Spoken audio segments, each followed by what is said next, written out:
thank you, and thanks to all the gathered delegates and luminaries and media professionals, and thanks especially to the host of the Munich Security Conference for being able to put on such an incredible event. We're, of course, thrilled to be here. We're happy to be here. And, one of the things that I wanted to talk about today is, of course, our shared values. And, it's great to be back in Germany. As you heard earlier, I was here last year as United States Senator. I saw Foreign Secretary David Lammy and joked that both of us last year had different jobs than we have now. But now it's time for all of our countries, for all of us who have been fortunate enough to be given political power by our respective peoples, to use it wisely to improve their lives. And I want to say that, I was fortunate in my time here to spend some time outside the walls of this conference over the last 24 hours. And I've been so impressed by the hospitality of the people, even of course, as they're reeling from yesterday's horrendous attack. And the first time I was ever in Munich was with my wife, actually, who's here with me today, on a personal trip. And I've always loved the city of Munich, and I've always loved its people. And I just want to say that we're very moved, and our thoughts and prayers are with Munich and everybody affected by the evil inflicted on this beautiful community. We're thinking about you, we're praying for you, and we will certainly be rooting for you in the days and weeks to come. Now,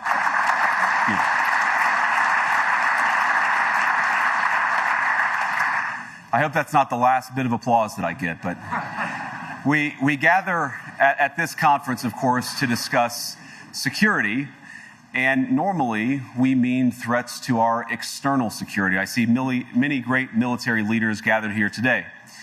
But while the Trump administration is very concerned with European security and believes that we can come to a reasonable settlement between Russia and Ukraine, and we also believe that it's important in the coming years for Europe to step up in a big way to provide for its own defense, the threat that I worry the most about vis-a-vis Europe is not Russia, it's not China, it's not any other external actor. And what I worry about is the threat from within, the retreat of Europe from some of its most fundamental values shared with the United States of America. Now, I was struck that a former European commissioner went on television recently and sounded delighted that the Romanian government had just annulled an entire election. He warned that if things don't go to plan, the very same thing could happen in Germany too. Now, these cavalier statements are shocking to American ears. For years, we've been told that everything we fund and support is in the name of our shared democratic values. Everything from our Ukraine policy to digital censorship is billed as a defense of democracy. But when we see European courts canceling elections and senior officials threatening to cancel others, we ought to ask whether we're holding ourselves to an appropriately high standard. And I say ourselves because I fundamentally believe that we are on the same team. We must do more than talk about democratic values, we must live them. Now, within living memory of many of you in this room, the Cold War positioned defenders of democracy against much more tyrannical forces on this continent. And consider the side in that fight that censored dissidents, that closed churches, that canceled elections. Were they the good guys? Certainly not. And thank God they lost the Cold War. They lost because they neither valued nor respected all of the extraordinary blessings of liberty. The freedom to surprise, to make mistakes, to invent, to build. As it turns out, you can't mandate innovation or creativity, just as you can't force people what to think, what to feel, or what to believe. And we believe those things are certainly connected. And unfortunately, when I look at Europe today, it's sometimes not so clear what happened to some of the Cold War's winners. I look to Brussels, where EU commissars warn citizens that they intend to shut down social media during times of civil unrest the moment they spot what they've judged to be, quote, hateful content. Or to this very country, where police have carried out raids against citizens suspected of posting anti-feminist comments online as part of, quote, combating misogyny on the internet, a day of action. I look to Sweden, where 2 weeks ago the government convicted a Christian activist for participating in Koran burnings that resulted in his friend's murder. And as the judge in his case chillingly noted, Sweden's laws to supposedly protect free expression do not, in fact, grant, and I'm quoting, a free pass to do or say anything without risking offending the group that holds that belief. And perhaps most concerningly, I look to our very friends, the United Kingdom, where the backslide away from conscience rights has placed the basic liberties of religious Britons in particular in the crosshairs. A little over 2 years ago, the British government charged Adam Smith Connor, a 51-year-old physiotherapist and an Army veteran, with the heinous crime of standing 50 meters from an abortion clinic and silently praying for 3 minutes. Not obstructing anyone, not interacting with anyone, just silently praying on his own. And after British law enforcement spotted him and demanded to know what he was praying for, Adam replied simply, it was on behalf of the unborn son he and his former girlfriend had aborted years before. Now, the officers were not moved. Adam was found guilty of breaking the government's new buffer zones law, which criminalizes silent prayer and other actions that could influence a person's decision within 200 meters of an abortion facility. He was sentenced to pay thousands of pounds in legal costs to the prosecution. Now, I wish I could say that this was a fluke, a one-off crazy example of a badly written law being enacted against a single person. But no, this last October, just a few months ago, the Scottish government began distributing letters to citizens whose houses lay within so-called safe access zones, warning them that even private prayer within their own homes may amount to breaking the law. Naturally, the government urged readers to report any fellow citizen suspected guilty of thought crime. In Britain and across Europe, free speech, I fear, is in retreat.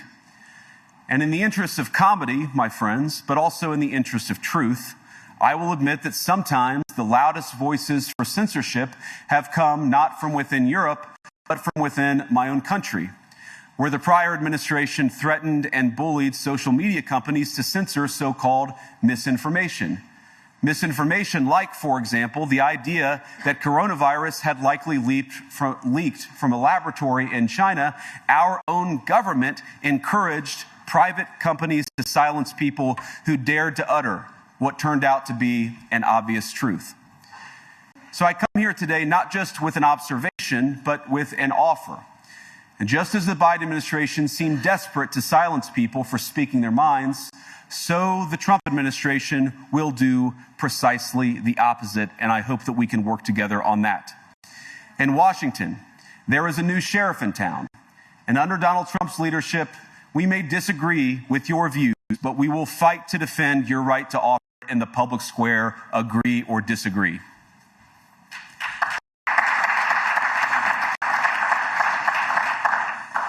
Now, we're at the point, of course, that the situation has gotten so bad that this December, Romania straight up canceled the results of a presidential election based on the flimsy suspicions of an intelligence agency and enormous pressure from its continental neighbors. Now, as I understand it, the argument was that Russian disinformation had infected the Romanian elections. But I'd ask my European friends to have some perspective. You can believe it's wrong for Russia to buy social media advertisements to influence your elections. We certainly do. You can condemn it on the world stage even. But if your democracy can be destroyed with a few $100,000 of digital advertising from a foreign country, then it wasn't very strong to begin with. Now, the good news is that I happen to think your democracies are substantially less brittle than many people apparently fear. And I really do believe that allowing our citizens to speak their mind will make them stronger still. Which, of course, brings us back to Munich, where the organizers of this very conference have banned lawmakers representing populist parties on both the left and the right from participating in these conversations. Now again, we don't have to agree with everything or anything that people say. But when when political leaders represent an important constituency, it is incumbent upon us to at least participate in dialogue with them. Now, to many of us on the other side of the Atlantic, it looks more and more like old entrenched interests hiding behind ugly Soviet-era words like misinformation and disinformation, who simply don't like the idea that somebody with an alternative viewpoint might express a different opinion or, God forbid, vote a different way or, even worse, win an election.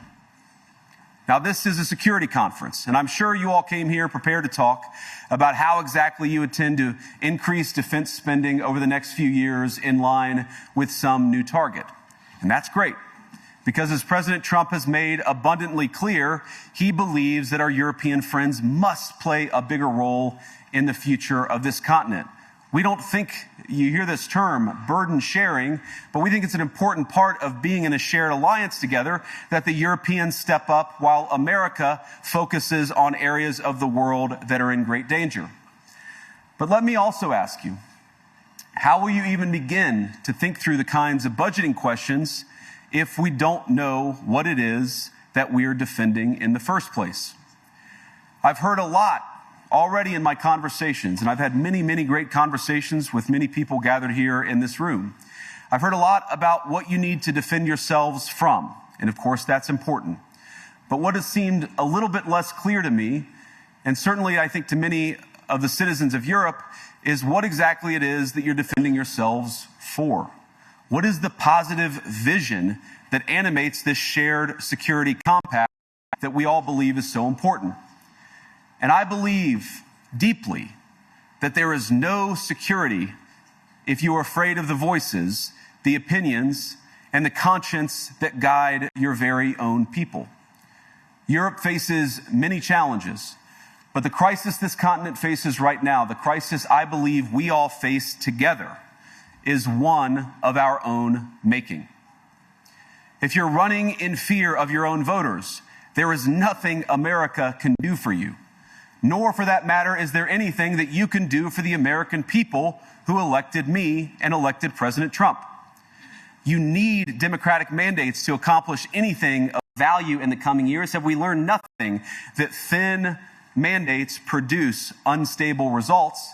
But there is so much of value that can be accomplished with the kind of democratic mandate that I think will come from being more responsive to the voices of your citizens. If you're going to enjoy competitive economies, if you're going to enjoy affordable energy and secure supply chains, then you need mandates to govern, because you have to make difficult choices to enjoy all of these things. And of course, we know that very well in America. You cannot win a democratic mandate by censoring your opponents or putting them in jail, whether that's the leader of the opposition, a humble Christian praying in her own home, or a journalist trying to report the news. Nor can you win one by disregarding your basic electorate on questions like who gets to be a part of our shared society.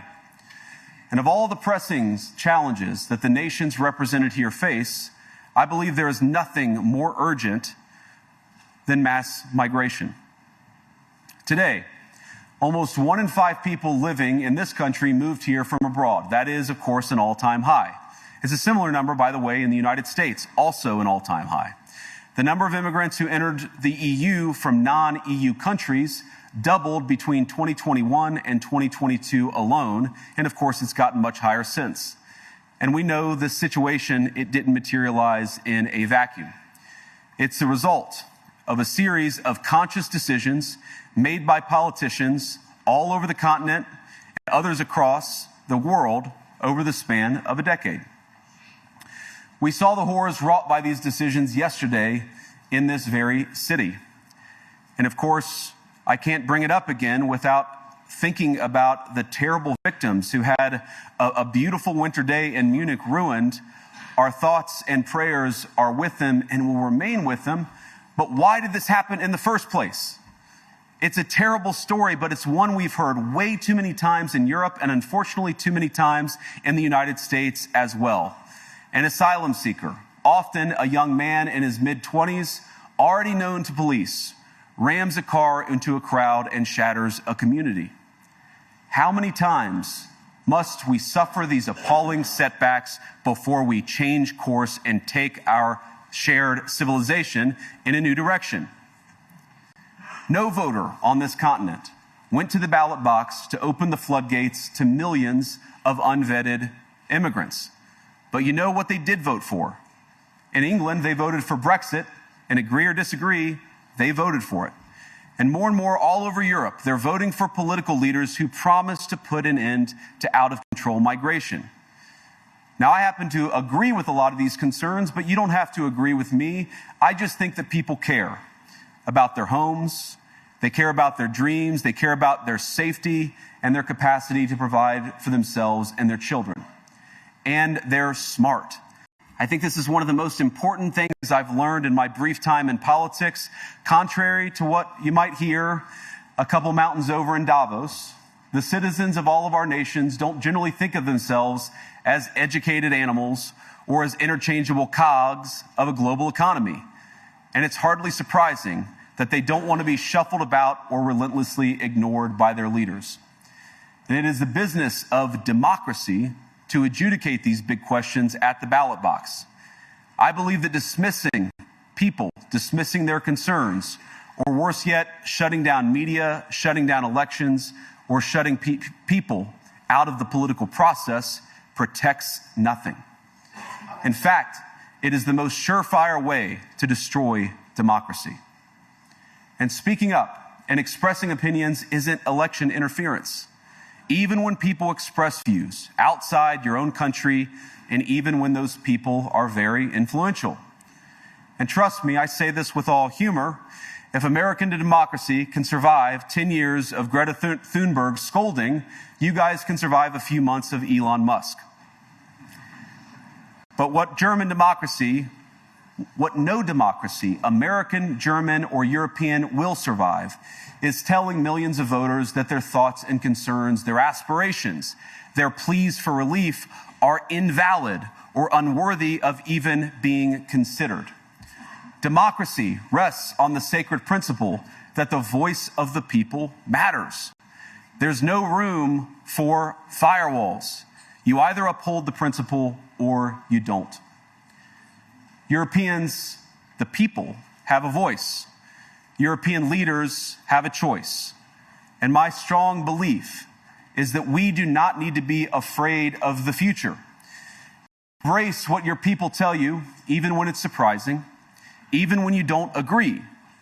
And if you do so, you can face the future with certainty and with confidence, knowing that the nation stands behind each of you. And that, to me, is the great magic of democracy. It's not in these stone buildings or beautiful hotels. It's not even in the great institutions that we built together as a shared society. To believe in democracy is to understand that each of our citizens has wisdom and has a voice. And if we refuse to listen to that voice, even our most successful fights will secure very little. As Pope John Paul II, in my view, one of the most extraordinary champions of democracy on this continent or any other, once said, "Do not be afraid." We shouldn't be afraid of our people, even when they express views that disagree with their leadership. Thank you all. Good luck to all of you. God bless you.